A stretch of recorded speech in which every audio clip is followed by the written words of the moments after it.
विद्यार्थी मित्रांनो, आज आपल्याला खूप दिवस झालेले आहे आपण मॅथमॅटिक्सकडं आलेलं नाही किंवा कुठल्याही अभ्यासाचं म्हणजे आपण अभ्यासाकडं थोडं दुर्लक्ष केलं असं म्हणायला का हरकत नाही. कारण का या कोविड-19 कोरोनाने जगभर धुमाकूळ माजवला, धुमाकूळ घातला. परंतु आपल्यापेक्षा अमेरिका, इटली, स्पेन अजून खूप काही देश आहेत, त्यापेक्षा आपल्या भारताची परिस्थिती बऱ्यापैकी आहे. परंतु या कोविड-19ला घाबरून जायची काय म्हणजे असं काही प्रकार नाही आहे. घाबरण्याची अजिबात गरज नाही. कारण का बाळांनो, लाईफमध्ये ह्या सगळ्या गोष्टी घडत असतात. अगोदर प्लेग हा रोग होता, ते सुद्धा खूप भयानक होतं. वेगवेगळे रोग येऊन गेले तरी पण मानवता ते टिकूनच आहे. त्याच्यावर आपण राज्य करायला पाहिजे. हेच नाही, तुझ्या भविष्यामध्ये कुठलाही रोग, कुठल्या प्रकारचा व्हायरस येऊ दे, त्याच्यावर आपण मात करायलाच पाहिजे. बाळांनो, म्हणूनच म्हणतो आपण जीवनामध्ये सर्व गोष्टींचा आपला अनुभव आपण घ्यायलाच पाहिजे. म्हणजे काय खरं लाईफचं काय मजा आहे त्यावेळेस ते कळणार आहे. म्हणून आपण म्हणतो या आपल्या मॅथमॅटिक्सला आणि लाईफला कसं जोडलेलं आहे बघा. या जीवनामध्ये त्याचा उपयोग कसा केला जातो. आणि ह्या कोविड-19चा जो आहे म्हणजे जो कोरोना व्हायरस आहे त्याचा आपण बॅक्टेरियाचं एक्झाम्पल पाहिलं आपण डिफरन्शियल इक्वेशनमध्ये, अप्लिकेशन ऑफ डिफरन्शियल इक्वेशनमध्ये. आता आपण कुठलं एक्झाम्पल पाहणार आहोत? कोरोनाचं एक्झाम्पल. आपण त्याच्यामध्ये कोविड-19 जे व्हायरस आहे त्याचे एक्झाम्पल काही टाकून आपण ते एक्झाम्पल आपण सॉल्व्ह करणार आहे यावेळी. ते पुढं आहे, पण त्यापूर्वी आपण त्या कोविड-19ला, कोरोनाला घाबरून जायची गरज नाही. आपण लाईफमध्ये सर्व गोष्टींमधून आपण सफर व्हायला पाहिजे, तरच जीवनाला काही अर्थ आहे. कुठलीही गोष्ट काही अडचण येऊ दे, अडचणी चांगल्यासाठी येत असतात. म्हणून आपण म्हणतो, इंग्लिशमध्ये एक कोटेशन आहे, life is like mathematics, it can be multiplied by happiness, divided by sorrows, added by friends and subtracted by enemies. That is known as life. That is known as mathematics.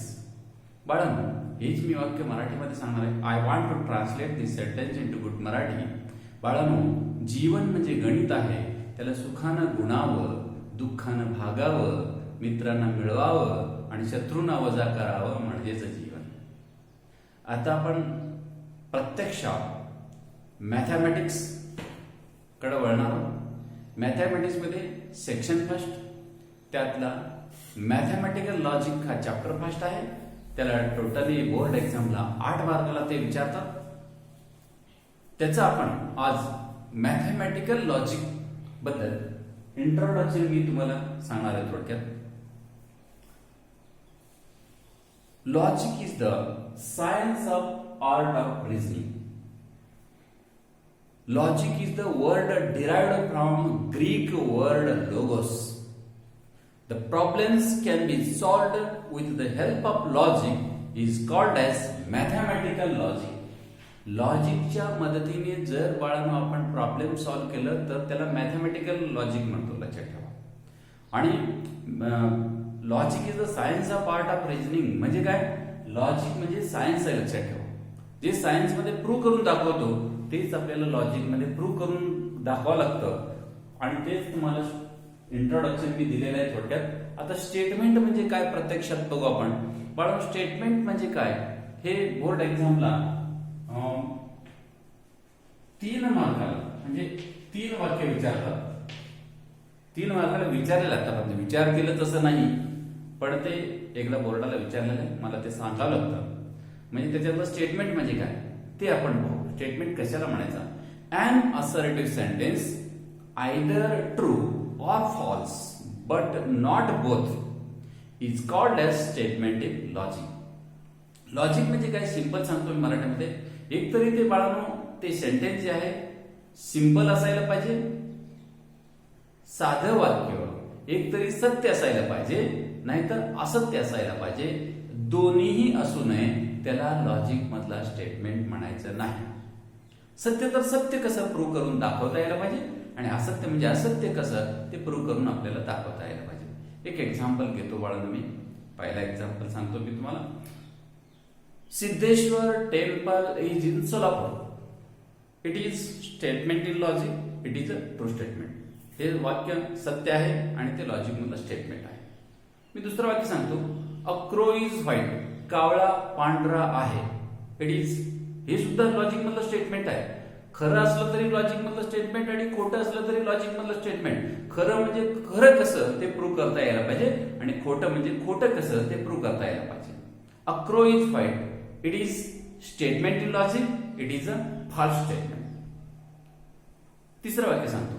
Taj Mahal is in Agra. It is a statement in logic, it is a true statement. तिसरं वाक्य सांगतो मी. I am lying. मी पडत आहे. हे वाक्य पूर्ण झालेलं नाही, द्विधावस्था आहे. पडलंय काय ते पण माहित नाही वाक्यामध्ये, किंवा पडत होतं सावरला हे पण कळत नाही. त्याला लॉजिक मधला स्टेटमेंट म्हणायचं नाही. It is neither true nor false. त्याला लॉजिक मधला स्टेटमेंट म्हणायचं नाही. वाक्य पूर्ण झालेलं नाही म्हणून त्याला लॉजिक मधलं स्टेटमेंट म्हणायचं नाही. नंतरचं वाक्य सांगतो. God is great. It is statement, it is not a statement in logic because we cannot prove it. जे प्रूव्ह करू शकत नाही बाळांनो ते लॉजिक मधलं स्टेटमेंट होऊच शकत नाही. दुसरं वेगवेगळे वाक्य घेऊ शकता तुम्ही. सहज तुम्ही जाता जाता काही ट्रक चाललेले असतात, काही रिक्षा आपल्या याच्यामधून रोडनी धावत असतात, त्यावेळी बघत जावं, निरीक्षण करत जावं. लाईफ मध्ये सगळं मॅथ्स आहे. कुठेही पहा, वाटेल तिथं जा, मॅथ्स आहे. प्रत्येक गोष्टीमध्ये मॅथ्स शिवाय आपण पुढे जाऊ शकत नाही, हे लक्षात ठेवा. सगळ्यांना लक्षात यायला पाहिजे. म्हणजे एका मी जे सांगितलं गॉड इज ग्रेट, एक रिक्षा बाळवेस पासून ते राजेंद्र चौकात थांबतंय, परत ते स्टँड पर्यंत असं धावत असतंय. त्या रिक्षाच्या पाठीमागे लिहिलेलं आहे बघा तुम्ही, गॉड इज ग्रेट. ते वाक्य असं तुम्ही वेगवेगळे वाक्य घ्यायला शिका.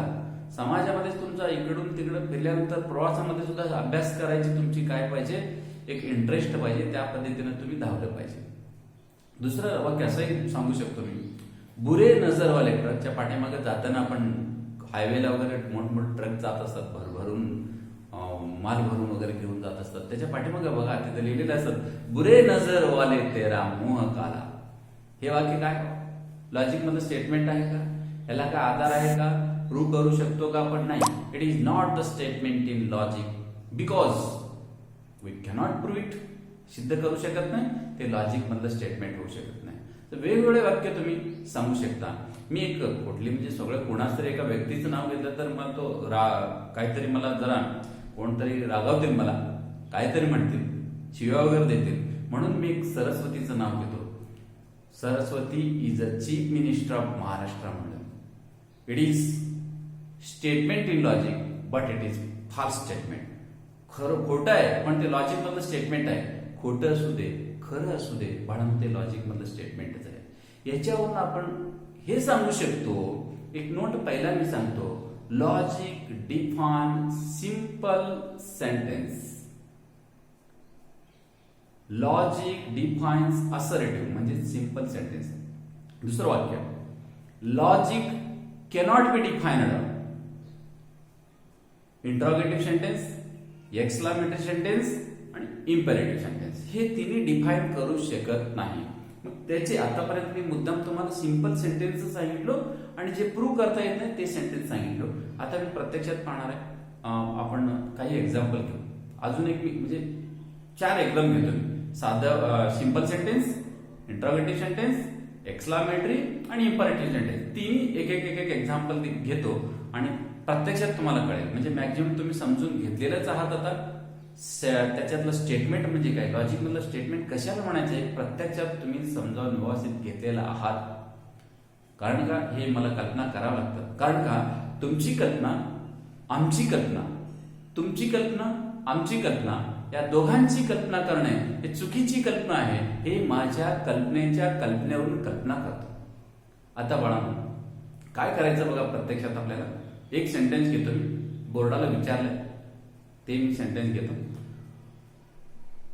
The sun rises in the east. सूर्य पूर्वेला उगवतो. It is statement in logic, it is a true statement. Second sentence घेतो मी. A cyclic trapezium having its non parallel sides are congruent. Cyclic trapezium cycle मध्ये आपण काढतो, एका circle मध्ये ट्रॅपेझियम आपण काढतो.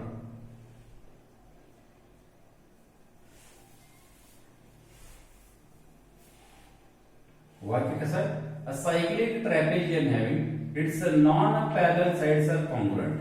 कारण का ते सर्कल मध्ये असल्यामुळे ते दोन्ही साइड्स काय कॉन्ग्रुएंट असं म्हणायचं त्यांना. इट इज अ स्टेटमेंट एवढंच म्हणायला तुम्हाला एक मार्क लक्षात ठेवा बाळांनो. बाकीचं लिहिलं नाही तर चालेल. It is statement in logic, it is a true statement.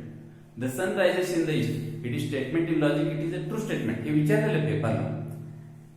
तिसरं वाक्य सांगतो पेपरला विचारलेलं तुम्हाला. Do you like mathematics? Question mark आहे.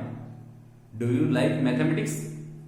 It is not a statement in logic because interrogative sentence cannot be defined in logic. प्रश्नार्थक वाक्य काय होऊ शकत नाही, लॉजिक मधलं स्टेटमेंट होऊ शकत नाही.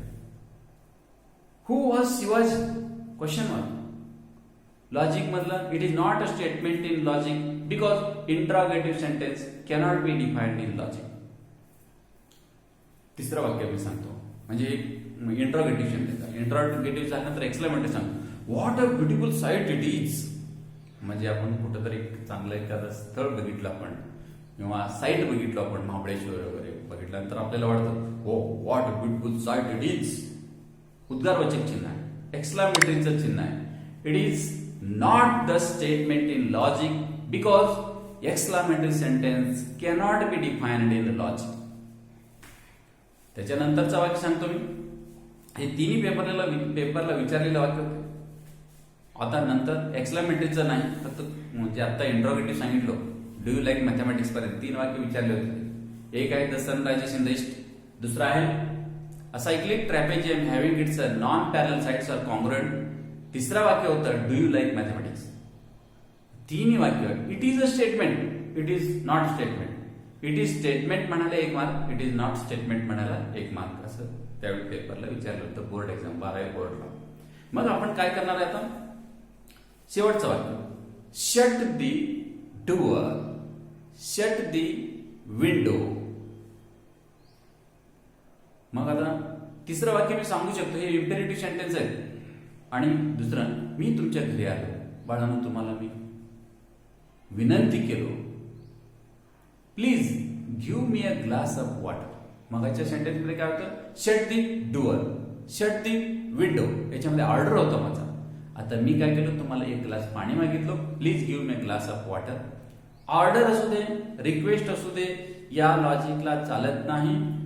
हे जे सेंटेन्स आहे, please give me a glass of water, it is not a statement in logic because imperative sentence cannot be defined in logic. बाळांनो, आतापर्यंत तुम्ही सर्व काही समजून घेतलं. आता मी परत एकदा नोट सांगतो. लॉजिक पहिला नोट आहे, logic defines only simple statement. Second आहे, logic cannot be defined interrogative sentence, exclamatory sentence and imperative sentence. हे तिन्ही वाक्य डिफाईन करू शकत नाही. आता बाळांनो, इथंपर्यंत आपण आलेला आहे. तुम्हाला स्टेटमेंट म्हणजे काय एवढंच लक्षात ठेवा. मी लॉजिकचं इंट्रोडक्शन सांगितलं, स्टेटमेंट म्हणजे काय सांगितलं. इथंपर्यंत झाल्यानंतर एक त्याच्यातला एक छोटासा पार्ट आज संपलेला आहे. या पद्धतीने आपण नवीन व्हिडिओ तयार करत राहू आणि ते तुम्हाला मी पाठवणार आहे. आतापर्यंत तुम्ही चांगलं ऐकून घेतलात. थँक्स.